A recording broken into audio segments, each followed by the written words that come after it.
kökten söker, söker öyle giderdim, söker öyle giderdim, şaha doğru giderdim.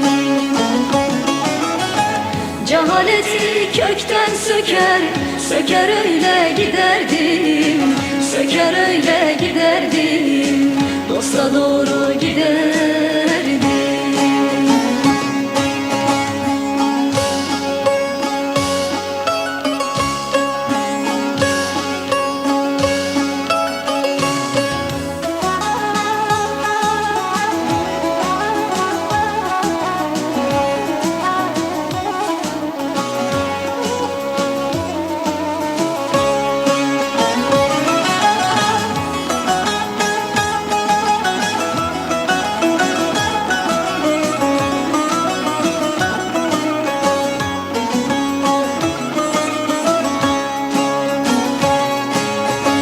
Fabrikalar kurar idim her yerde, ayrı gözle bakmaz idim bir ferde. İkiliyi kaldırırdım bu serde,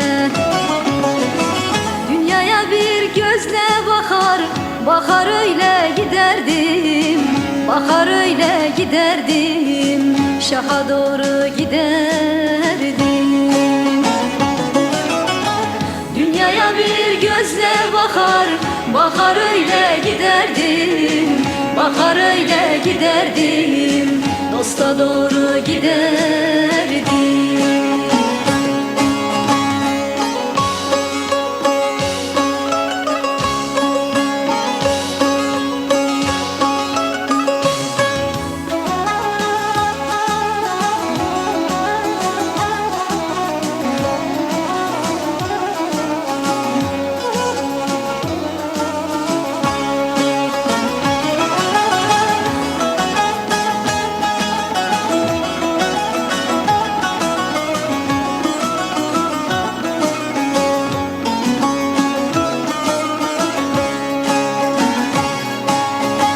Gerçek insanları bilirdim Allah, ondan başkasına tapmazdım billah.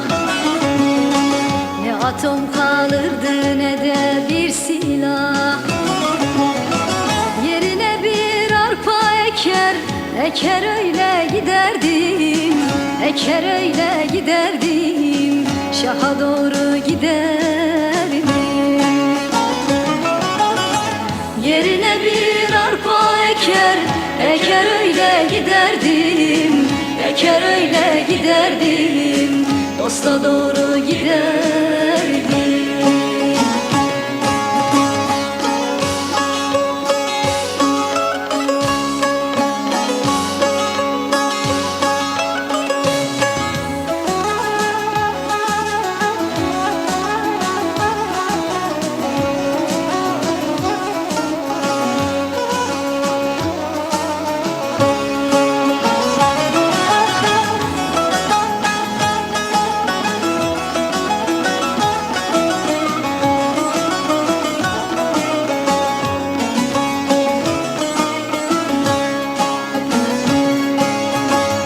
İbretidir varlığımız bitmezdi, İnsanoğlu yanlış yola gitmezdi. Ayrı ayrı devlet icap etmezdi, dünyaya bir bayrak diker, diker öyle giderdim, diker öyle giderdim, şaha doğru giderdim. Dünyaya bir bayrak diker, diker öyle giderdim, diker öyle giderdim, dosta doğru